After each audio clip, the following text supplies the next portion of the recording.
Melinda and Bill Gates, Union Minister in my cabinet, Dr. Harshvardhan, delegates from across the world, scientists, innovators, researchers, students, friends.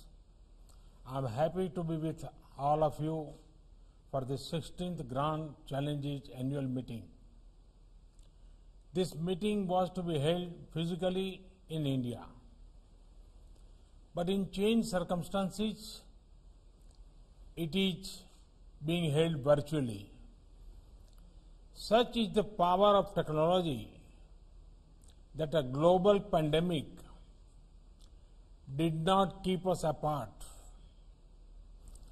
This program has continued as per schedule. This shows the commitment of the Grand Challenges community. It shows a commitment to adapt and innovate.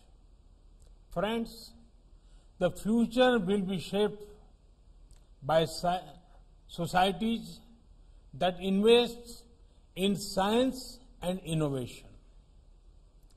But this cannot be done in a short-sighted manner. One has to invest in science and innovation well in advance. That is, when we can reap benefit at the right time. Similarly, the journey to these innovations must be shaped by collaboration and public participation. Science will never prosper in silos. The Grand Challenges program has understood this ethos well. The scale of this program is commendable. In 15 years, you have engaged with several nations. The nature of issue addressed is diverse. You have combined bright global talent to address problems such as antimicrobial resistance, maternal and child health, agriculture, nutrition, wash, water, sanitation, and hygiene. Friends, it has taken a global pandemic to make us realize yet again the importance of teamwork. After all, diseases do not have geographic boundaries.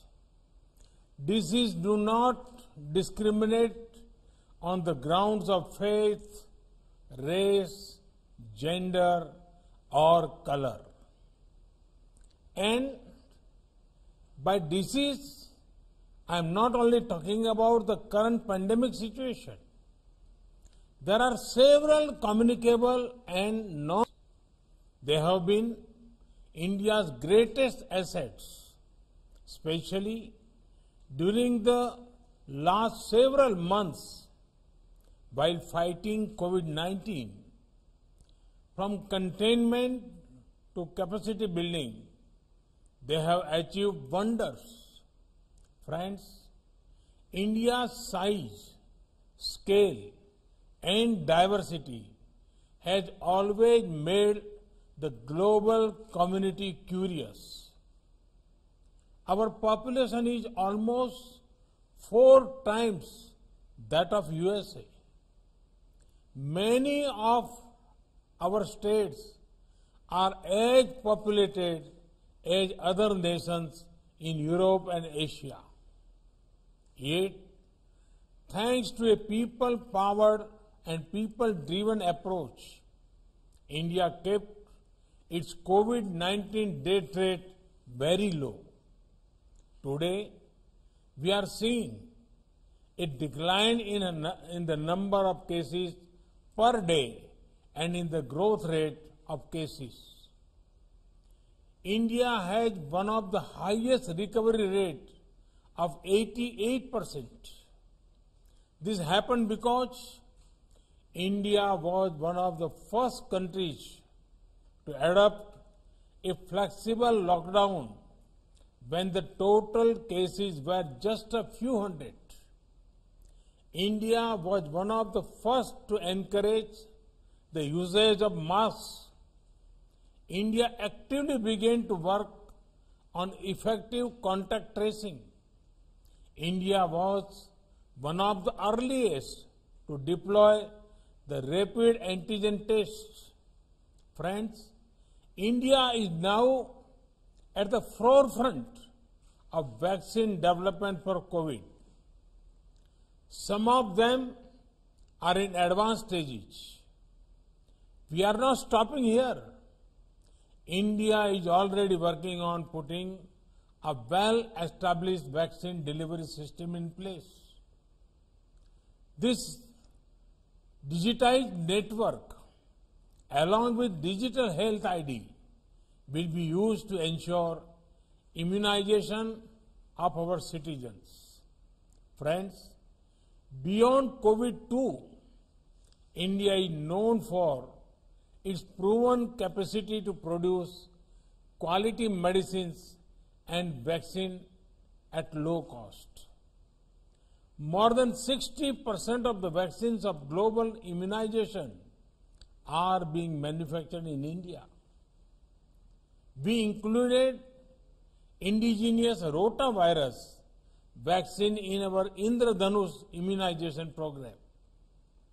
This is a successful example of a strong partnership for a long-lasting results. The Gates Foundation has also been a part of this particular effort. With India's experience and research talent, we will be at the center of global healthcare efforts. We want to help other nations enhance their capacities in these sectors. Friends, in the last 6 years, we have made many interventions which are contributing to a better healthcare system. Take a subject such as sanitation, improved cleanliness, more toilet coverage. Who does this help the most? It helps the poor and underprivileged. It leads to a fall in disease. It also helps women the most. Friends, now we are ensuring that each household gets piped drinking water. This will further ensure disease reduction. We are setting up more medical colleges, especially in rural areas. This ensures more opportunities for the youth. It brings better healthcare to our villages. We are running the world's largest health insurance scheme and ensuring access to everyone. Friends, may we keep using our collaborative spirit for individual empowerment and collective well-being. The Gates Foundation and several other organizations are doing wonderful work. I wish you all fruitful and productive discussions over the next 3 days. I hope to see many exciting and encouraging new solutions coming out from this grand challenging platform. May these efforts further a human-centric approach to development. May they also give our youth the opportunities to be thought leaders for a brighter future. Once again, I thank the organizers for inviting me. Thank you. Thank you very much.